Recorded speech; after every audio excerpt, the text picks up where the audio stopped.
Laptop buying guide அதை விட்டுருங்க, laptop buying ideas அதையும் விட்டுருங்க. ஆனா இந்த ஒரு விஷயத்தை பத்தி யாரும் பேசுறது கிடையாது, சொல்றதும் கிடையாது. ஸோ இதுக்கு பேரு தான் யூசர் டேட்டா கலெக்ஷன்ஸ். ஸோ இதை பேஸ் பண்ணி தான் எந்த மாடல் நல்ல மாடல், எந்த மாடல்ல இந்த பிரச்சனை இருக்கு, இது ஃபெயிலியர் மாடல்ல டிசைட் பண்ண முடியும். ஒரு லேப்டாப் வாங்கும் போது நீங்க பாக்குற முதல் விஷயம் எவ்வளவு ஸ்லிம்மா இருக்குன்றது. சோ இது வந்து ஒரு இம்பார்ட்டன்ட் பையிங் டிசிஷன்ஸ்களை தெரிஞ்சுக்கிட்ட கம்பெனி ஜஸ்ட் லேப்டாப்பை ஸ்லிம் ஆக்கணுங்கிறதுக்கான மட்டுமே கொண்டதுதான் எர்கோ லிஃப்ட் ஹிஞ்சஸ். லேப்டாப்னா இப்படிதான் இருக்கும்னு நம்ம எல்லாத்துக்கும் தெரியும். அதாவது லேப்டாப்பை ஓபன் பண்ணோம்னா ஜஸ்ட் ஓபன் ஆகும், அதாவது எல் ஷேப்ல இருக்கும். ஓகேங்களா? ஸோ இப்படி தான் கன்வென்ஷனல் டிசைன் சொல்லுவாங்க. ஸோ கன்வென்ஷனல் டிசைன்ல என்ன பிளஸ் பாயிண்ட்னா, லேப்டாப்பை நீ ஒரு தடவை கீழே டேபிள் வைக்கும் போது லோடிங் பாயிண்ட்ஸ் இருக்கும். ஸோ இதுதான் லேப்டாப்போட பேஸ்மெண்ட், இதுதான் லோடை வாங்கிட்டு இருக்கும். ஸோ நீங்க வைக்கும் போது கூட லேப்டாப்போட ஃபுல் ஃபோர்ஸ் அண்ட் லோடை வந்து இந்த பாட்டம் பேனல் வாங்கும்.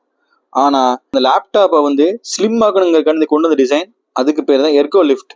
ஸோ லேப்டாப்பை லிஃப்ட் பண்ணீங்கன்னா லேப்டாப்போட லோடு ஃபுல்லாகவே ஹிஞ்சஸ் தான் வாங்கும். ஸோ லேப்டாப்பை தூக்கி வைக்கும் போது என்ன பண்ணாலும் ஃபுல் லோட அந்த ஹிஞ்சஸ் தான் உட்காருது.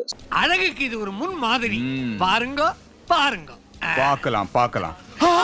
எர்கோ லிஃப்ட் ஹிஞ்சஸ் இருக்க மாடல்ஸை டிஸ்கன்டினியூ பண்ணிட்டு ரெகுலர் மாடலுக்கே மாறிட்டாங்க. ஆனா டெல் கம்பெனி மட்டும் இன்னும் நிறைய மாடல்ல எர்கோ லிஃப்ட் வச்சுட்டு இருக்காங்க. அதாவது ஃபாரின்ல விற்காம போன லேப்டாப்பை நம்ம ஊர்ல விட்டு தள்ளிக்கிட்டு இருக்காங்க. இப்போ ஒரு சிலர் சொல்ல வாய்ப்பு இருக்குது, இல்ல இந்த மாதிரி கம்ப்ளைண்ட்ஸ் வரதே கிடையாது, இதெல்லாம் லேப்டாப்போட யூசஸ் பண்ற தப்பு, அதாவது ரஃப் ஹேண்ட்லிங், லேப்டாப் ரொம்ப டஸ்டியான இடத்துல வச்சு யூஸ் பண்றதுனாலதான் இந்த மாதிரி உடையுது நினைப்பீங்க. ஆனா இந்த மாடல் வச்சிருக்க எல்லா யூசர்ஸ்க்கும் இந்த ஒரு பிரச்சனை காமனாவே இருக்குது. ஒரு எக்ஸாம்பிளுக்கு நம்ம ஒரு 3 மாடல் காமிக்கணும் பாருங்களேன். 3 மாடல்லையுமே ஹிஞ்சஸ் மட்டுமே தான் உடஞ்சிருக்குது. அதாவது top side, left, right, bottom, இந்த மாதிரி 4 போஸ்ட்ல ஏதாவது ஒரு போஸ்ட் பக்கம் உடைய ஆரம்பிச்சிருது. ஸோ இந்த மாடல் வச்சிருக்க எல்லாத்துக்கும் ஒரு செகண்ட் இயர் அண்ட் தேர்ட் இயர்ல இது கொஞ்சம் காமனா இருக்கு.